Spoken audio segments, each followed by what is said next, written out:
महाराष्ट्र राज्य शिष्यवृत्ती परीक्षेत एक खूप मोठा आणि खरं तर महत्त्वाचा बदल झालाय. तब्बल 10 वर्षांनंतर ही परीक्षा पुन्हा एकदा इयत्ता 7वीसाठी होणार आहे. आणि हो, यामुळे अनेक विद्यार्थ्यांसाठी संधीचे दरवाजे उघडणार आहेत. चला तर मग याबद्दल सगळं काही सविस्तर जाणून घेऊया.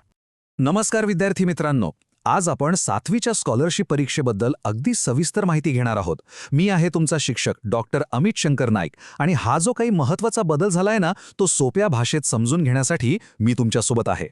तर मग सगळ्यांच्या मनात येणारा पहिला आणि सगळ्यात महत्त्वाचा प्रश्न की 10 वर्षांनंतर अचानक ही परीक्षा परत 7वीसाठी का घेतली जातेय? यामागे एक खूप मोठं आणि महत्त्वाचं कारण आहे. चला, तेच कारण आपण आता शोधूया.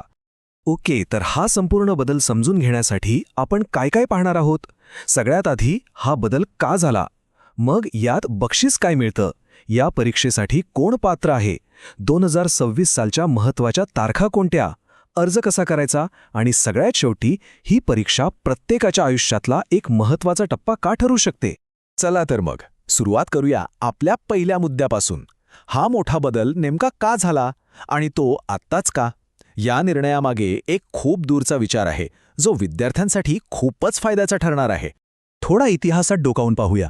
या योजनेची सुरुवात झाली होती 1954-55 मध्ये. मग काय झालं? 2015-16 मध्ये ही परीक्षा 5वी आणि 8वीसाठी घेतली जाऊ लागली. पण आता 2025-26 पासून ती पुन्हा एकदा 4थी आणि 7वीसाठी घेतली जाणार आहे. आणि यामागचा उद्देश एकच आहे, जास्तीत जास्त विद्यार्थ्यांना संधी मिळावी. आता हा बदल का गरजेचा होता हे समजून घेऊया. बघा, जुन्या पद्धतीमध्ये म्हणजे जेव्हा परीक्षा 8वीत होती तेव्हा एक मोठी अडचण येत होती. विशेषतः ग्रामीण भागातल्या विद्यार्थ्यांचा सहभाग कमी होत होता. असं का? कारण अनेक जिल्हा परिषदेच्या शाळा ह्या फक्त 7वीपर्यंतच असतात. मग नवीन शाळेत ॲडमिशन घेण्याच्या धावपळीत परीक्षेची तयारी करणं खूप अवघड होऊन बसायचं. ही नवीन पद्धत बरोबर तोच अडथळा दूर करतेय आणि सगळ्यांना एक समान संधी देते. ओके, आता येऊया त्या मुद्द्यावर ज्याची सगळेच वाट पाहत असतात. ह्या परीक्षेत यश मिळालं तर बक्षीस काय आहे?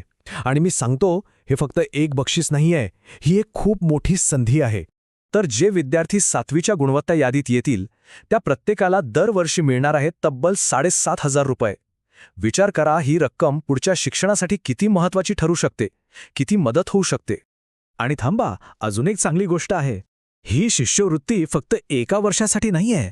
नाही, ती सलग 3 वर्ष मिळणार आहे. म्हणजे इयत्ता 8वी, 9वी आणि 10वी या तिन्ही महत्त्वाच्या वर्षांसाठी तुम्हाला ही मदत मिळत राहील. ठीक आहे. आता पुढचा महत्त्वाचा प्रश्न की या सुवर्ण संधीसाठी कोण अर्ज करू शकतं, म्हणजे पात्रतेचे निकष काय आहेत? चला, तेच पाहूया. सगळ्यात पहिली आणि महत्त्वाची अट म्हणजे महाराष्ट्रातल्या कोणत्याही मान्यताप्राप्त शाळेत 7वीमध्ये शिकत असलं पाहिजे. मग ती शाळा सरकारी असो, अनुदानित, विनाअनुदानित किंवा अगदी CBSE किंवा ICSE बोर्डाची का असेना. दुसरी गोष्ट म्हणजे वय. 1 जून 2026 रोजी तुमचं वय 13 वर्षांपेक्षा जास्त नसावं. आणि हो, दिव्यांग विद्यार्थ्यांसाठी ही वयोमर्यादा 17 वर्षांपर्यंत शिथिल करण्यात आली आहे. चला, आता सगळ्यांनी आपापलं कॅलेंडर समोर ठेवा, कारण आपण पाहणार आहोत 2026च्या परीक्षेच्या तारखा. या तारखा खूप खूप महत्त्वाच्या आहेत, त्यामुळे त्या व्यवस्थित कुठेतरी लिहून ठेवा. तर बघा, ऑनलाईन अर्ज सुरू होत आहेत 30 डिसेंबर 2025 पासून. नियमित अर्ज भरण्याची शेवटची तारीख आहे 2 फेब्रुवारी 2026. पण या सगळ्या तारखांमध्ये एक तारीख अजिबात विसरायची नाही, ती म्हणजे परीक्षेची तारीख. आणि परीक्षा आहे 26 एप्रिल 2026 रोजी. ओके, आता 5वा आणि तितकाच महत्त्वाचा मुद्दा. परीक्षेचं स्वरूप कसं असेल आणि अर्ज करण्याची नेमकी पद्धत काय आहे? परीक्षेला सामोऱ्या जाण्याआधी आणि अर्ज भरण्यापूर्वी हे नीट समजून घेणं खूप गरजेचं आहे. परीक्षा OMR पद्धतीने होणार आहे, म्हणजे तुम्हाला योग्य उत्तराचा गोल भरावा लागेल. यात एकूण 2 पेपर्स असतील. पेपर 1 मध्ये पहिली भाषा आणि गणित हे विषय असतील आणि पेपर 2 मध्ये तिसरी भाषा आणि बुद्धिमत्ता चाचणी असेल. प्रत्येक पेपर 150 गुणांचा असेल आणि त्यासाठी वेळ मिळेल 90 मिनिटं. आणि सगळ्यात महत्त्वाची आनंदाची बातमी म्हणजे यात निगेटिव्ह मार्किंग नाही आहे.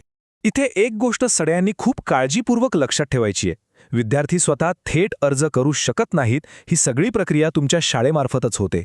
म्हणजे आधी शाळा नोंदणी करते, मग शाळाच विद्यार्थ्यांचे अर्ज भरते, त्यानंतर मुख्याध्यापक ते अर्ज तपासतात आणि शेवटी शाळेकडूनच फी भरली जाते. तर मग शाळेला मदत करण्यासाठी कोणती कागदपत्र तयार ठेवावी लागतील? एक पासपोर्ट साईज फोटो, आधार क्रमांक, बँक खात्याची माहिती आणि जर लागू असेल तर जात प्रमाणपत्र, उत्पन्नाचा दाखला किंवा दिव्यांग असल्याचं प्रमाणपत्र. ही सगळी कागदपत्र तयार ठेवा. आणि आता आपण आलो आहोत आपल्या शेवटच्या पण सगळ्यात महत्त्वाच्या भागाकडे.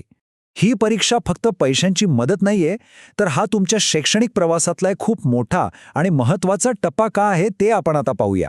या संपूर्ण शिष्यवृत्ती योजनेमागे एकच सुंदर विचार आहे, तो म्हणजे आर्थिक अडचणींमुळे कोणत्याही हुशार विद्यार्थ्याची प्रगती थांबता कामा नये. आणि ही परीक्षा त्याच महान ध्येयापर्यंत पोहोचण्याचा एक महत्त्वाचा मार्ग आहे. तर मग काय, आपल्या शैक्षणिक प्रवासातला हा पहिला मोठा मैलाचा दगड पार करण्यासाठी तयार आहात का? लक्षात ठेवा, ही फक्त एक परीक्षा नाहीये, हे तुमच्या उज्ज्वल भविष्याच्या दिशेने टाकलेलं पहिलं महत्त्वाचं पाऊल आहे. चला तर, तयारीला लागा आणि माझ्याकडून तुम्हा सर्वांना खूप खूप शुभेच्छा.